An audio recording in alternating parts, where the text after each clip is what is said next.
Hello everybody, John Control back here again with another video, and I'm back here again with another movie review. Now, of course, I'm here to review Southpaw.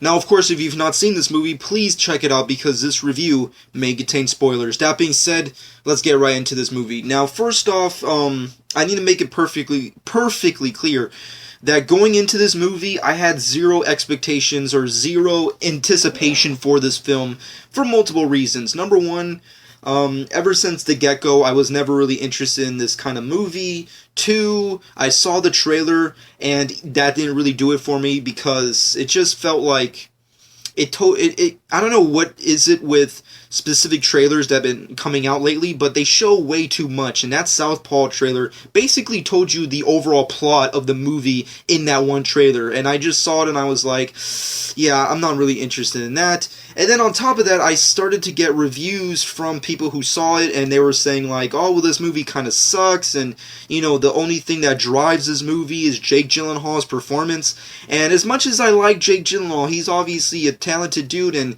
you know, he was in one of my favorite movies of last year, which was Nightcrawler, but I don't want to go into this movie with the fact that this movie is story-driven by one specific plot point and actor. You know, like, I just don't want to go in here and just be like, oh, well, here's Jake Gyllenhaal doing a one-of-a-kind kind of performance, and then everything else is just fodder and just freaking, you know, riding the coattails of, you know, his one singular good performance. That's kind of like the bad annotations I had going into this movie. But that being said, going right into it, of course, it's directed by Antoine Fuqua, if I'm even saying his name correctly, obviously from the director of Equalizer, and of course written by Kurt Sutter, who obviously is from, you know, the creator of Sons of Anarchy, and obviously stars Jake Gyllenhaal, Forrest Whitaker, Rachel McAdams, and 50 Cent in this story of, basically the premise of the story is essentially Jake Gyllenhaal's character, Billy Hope, is in the prime of his life. He's a world championship boxer in New York City, and he's obviously living the good life with his wife Rachel McAdams and his daughter Lila or Lil, I don't know.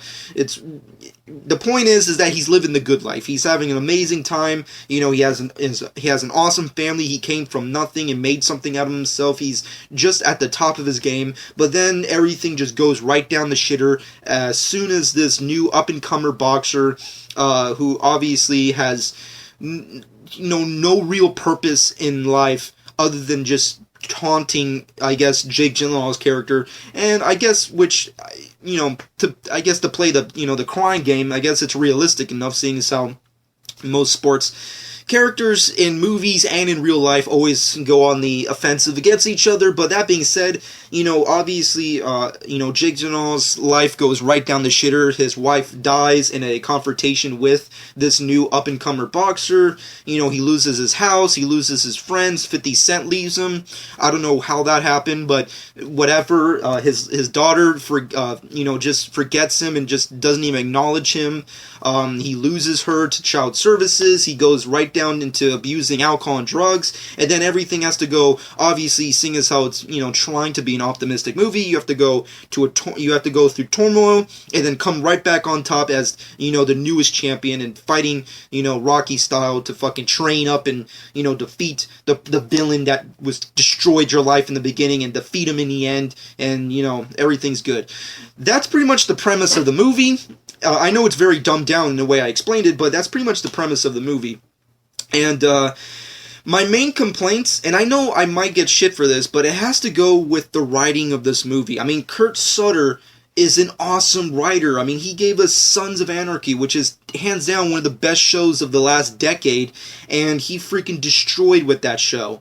And this movie, even though it has awesome parts, like it has a good template, a good, you know, platform for it to grow on, but it doesn't really get anywhere, and it feels like a very paint-by-numbers kind of movie. It's like, here's the good life, and then here's where the confrontation comes in, and then here's the shit part of the movie, and here's the training session, the montage, the 80s montage. If I can play that South Park song, I would. And then here's the triumphant return of the king, and, you know, there's, you know, everything's happy. It's very paint-by-numbers, and I have a huge problem with it, mostly not because of that factor, because a lot of movies can be paint by numbers, but have very great visuals and performances, ideas, which this movie does. Antoine is obviously a great director. He made awesome movies, and he made an awesome movie last year with The Equalizer. So I'm not trying to judge or, diminish the talent that these guys have. They obviously have talent, and they obviously are using it, but this movie doesn't go all the way, and it's trying to be something that it's not. Like, it has way too many conflicting genres that it's trying to mesh in. First, it's a boxing movie, then it's a dramatic family story, then it's a crime drama, then it's a thriller, then it's a where is this movie going? It's just in so many directions. And on top of that, the biggest folly of this movie, for me personally, and this is my my most subjective opinion about this movie, is that it's overbearingly unnecessarily, excessive, contrasted, freaking conflicts are the major problem with this movie. Like, this movie is super simplistic, let's be honest. Like, this is a very simplistic storyline that has way too much conflict in it for one guy that could possibly not even endure that kind of shit. I mean, like, Jake Gyllenhaal's character gets shitted on a lot in this movie. I mean, like, at the end of the movie, I don't see how anybody can be happy. I'm kind of depressed I'm still depressed after watching it. It was like yesterday I saw that movie, and I'm still depressed after seeing it. I mean, like, yeah, he won. Spoilers. Yeah, he won. He won the championship. He got the belt back. He defeated the asshole who pretty much ruined his life, but his life is still shit. He's living in a shitty-ass, apartment in New York City, and not to bash New York City, but, that just, reading the words depress me inside. And then you have freaking 50 Cent who's kind of fucking him over. He loses his house, and then you don't have Rachel McAdams in your life anymore. That feels like a depressing life in my fucking stance. I'm just saying, if Rachel McAdams was, my wife, and then she died, I would, I don't even know what's the purpose of living life anymore. I mean, I'm just saying, I know this movie's trying to be overly realistic in its conflicts, but shit, that would really depress me. And plus, there's a lot of things that are really odd with this movie. Like, there's not really answers to questions that you get in the movie. Like, number one, who killed, it's implied in the movie that the brother of the main antagonist of this movie killed his wife, but whatever happened to that guy? Like, we get this whole section of the movie where Jake Gyllenhaal is, like, searching for this asshole who killed his wife, and he wants redemption, revenge, if you will, and then because, his freaking, his revenge goes, fucking sour because, apparently he has kids and a wife and, the whole enchilada, but come on, the guy killed your wife. And your wife was not any ordinary wife. Your wife is fucking Rachel McAdams. That would piss me the fuck off. Fuck the fucking drugs. And then, on top of it, there's no real redemption there. I mean, like, whatever happened to the guy? You don't really see him ever after that part in the movie. I mean, like, maybe it's implied in the end where it's like, oh yeah, he was arrested, but I want to see that shit. Like, whatever happened? Like, was he arrested? Did he ever get his, payback? Like, did he die or something? Like, is he still out there? Like, why is that guy not in jail? I'm just saying, in real time, if anybody actually killed Rachel McAdams in that kind of way, that dude would be in jail a long time. But in this movie, it's like, fuck it, let's sweep it under the rug and pretend nothing happened. Like, just to continuously antagonize and depressingly torment this one character is really depressing. And then on top of that, you have this real big, major, drift with, Jake Gyllenhaal's character and the child character, who obviously are at odds with each other because, they don't really, love each other anymore. There's just humongous conflict, and it's like, when did this character start doing these things that really started, it's implied that he's abusing alcohol and drugs, but you don't really get to see that, so it's kind of like it doesn't exist.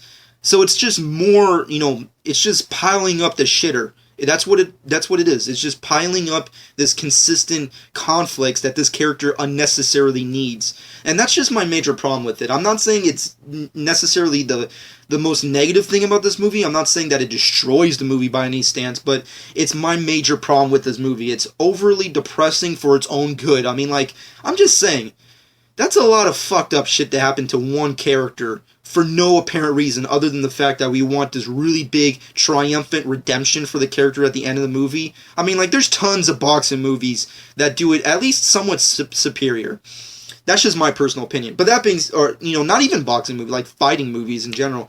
But that being said, performance-wise, I think that's the biggest optimistic or at least positive point in this movie. This movie is driven specifically by its performances, and my major problem with it was that I thought, or at least going into it, is that Jake Gyllenhaal's performance would overshadow everyone else, but it wasn't really that factor. I mean, Jake Gyllenhaal is good, but he's not the best part of this movie. Forrest Whitaker destroys. Like, he's so freaking good.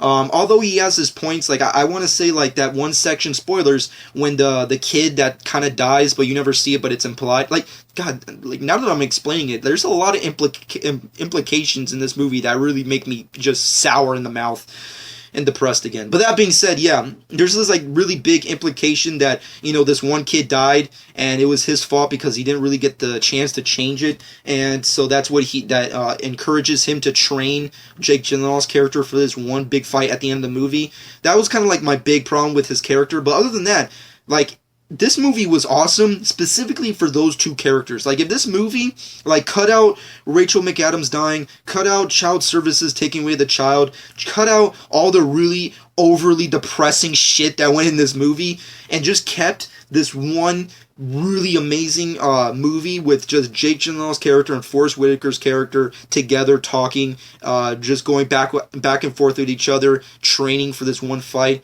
it would have been an A+ in my book. Like, it was so fun and good and funny, and it was just a good light of hope out of this really depressing, dark moments, and that's just the parts I loved. Rachel McAdams, she's obviously great. She fucking kills it in this movie. Personally, I think it was pretty much stupid to have her die, but it is what it is. It's like, the problem I have with Rachel McAdams' character in this movie is kind of similar to the same problem I have with Bryan Cranston's character in Godzilla. Like, Godzilla is an awesome movie, but why did Bryan Cranston technically have to die? It's kind of pointless, and that's the same problem this movie has. It's like, Rachel McAdams is a good actress. She's obviously really interesting to look at and watch.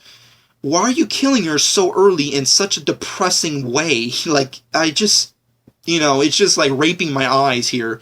It's just really weird. But overall, in the scenes that she is in, she's really good. Everyone else is pretty decent and relatively okay. I mean, I think the daughter character was pretty good. I'm not really big on child actors, but I personally think she was really good. She was actually on par with Jake Gyllenhaal. I mean, like, there's parts in this movie where, like, you really feel for her because there's this really depressing, you know, extraordinarily depressing dramatics that this child has to, you know, endure, and then he has to, like, feed off on. She does a good job. And I think that's really good. I just love this new day and age that we have where, like, child actors are really, really fucking good. And this kid is pretty freaking good. I mean, like, she destroys in this movie. She's really good. So I have no real qualms with her character or her performance, other than the fact that it was incredibly depressing. But that being said, she was really good in it. Other than that, everyone else, you know, pretty decent. Relatively okay. 50 Cent, he was 50 Cent in this movie. So, yeah, there you go. Moving off of that, directing, writing was decent. Visuals were really good. I love the boxing moments in this movie. They were really, really incredibly visually interesting and pleasing to watch. The music and soundtrack was really awesome. Really fucking good. And overall, this was a pretty decent movie. I wouldn't say it's my favorite movie out of this year, and I don't really think I'll ever watch it again because of how overly depressed it makes me. But, yeah, it was a pretty good movie. Jake Gyllenhaal destroys, Forrest Whitaker destroys, Rachel McAdams is decent. Don't know why she has to die, but she does. The kid actress, the girl actress, child actress rather, in this movie is really freaking good to watch. She's, you know, I'm just glad that I'm just saying, I know I'm kind of like beating it over the horse here, but I'm just saying, like, back in the day we had shitty ass child actors. Now it's like kids are fucking good. Like, they're fucking, I know that sounds terrible the way I pronounced it, but, you know, bear with me.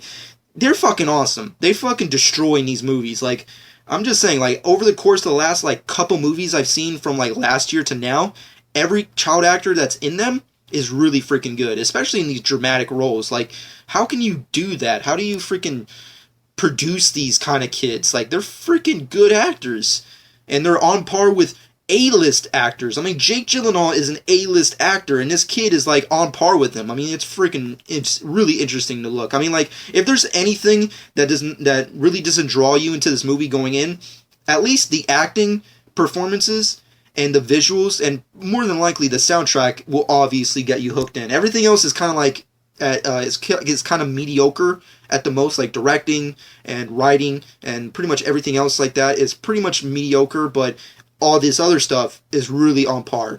So that's pretty much the general gist. If I had to rate this movie, I have to give it a good 6 out of 10. A good, relatively, a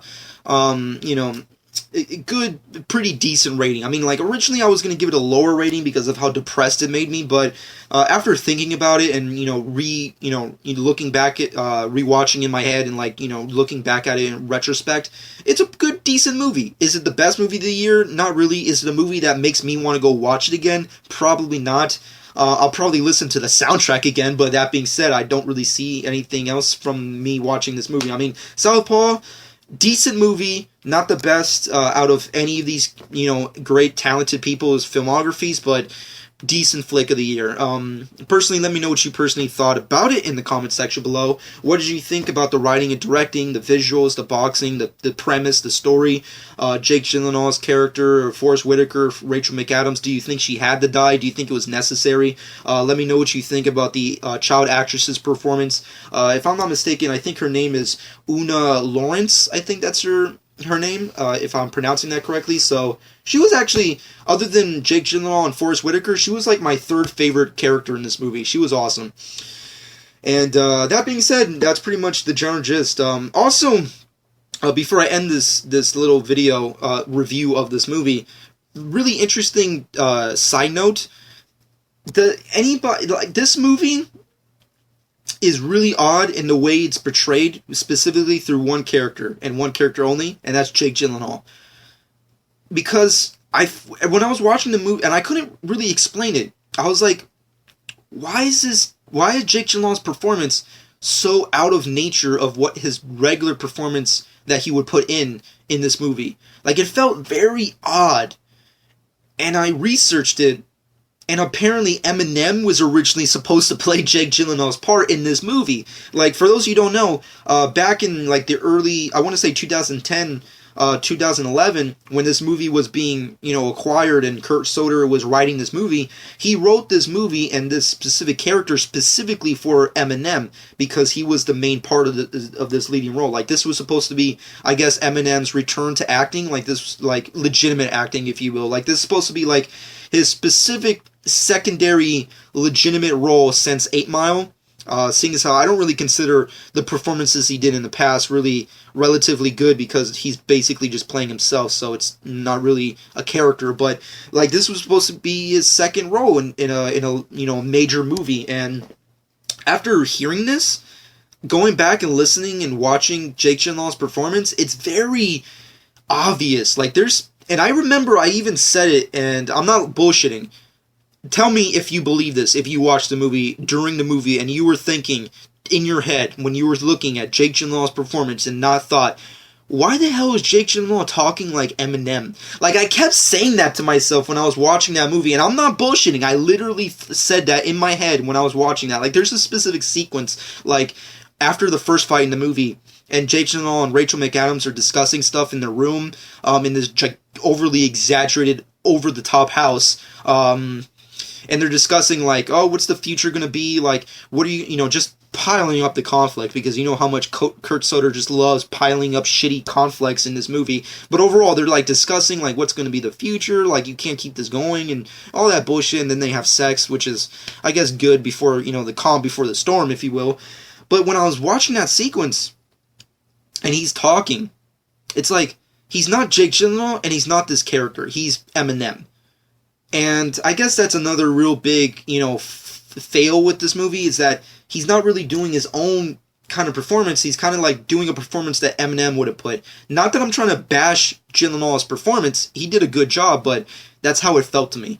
So, I don't know. Maybe, hopefully, in a future date, maybe when Eminem's not making awesome music, he'll hopefully go back to acting in a legitimate, dramatic, cinematic role, because I feel like if the roles were reversed, I'm not saying it would have been better, but it would have been really freaking interesting to see how that movie would have been. I mean, I know Eminem still contributed to the soundtrack to the movie, but God, if he was the leading role in this movie, like, imagine that how this movie would have been. Not to say it would have been better, or it would have sucked, but it would have been very interesting, and that's kind of like my point in this. But that being said, comment below, let me know what you personally thought. Subscribe to my channel if you've not done so already. I hope you guys enjoyed, and this has been Jean 12.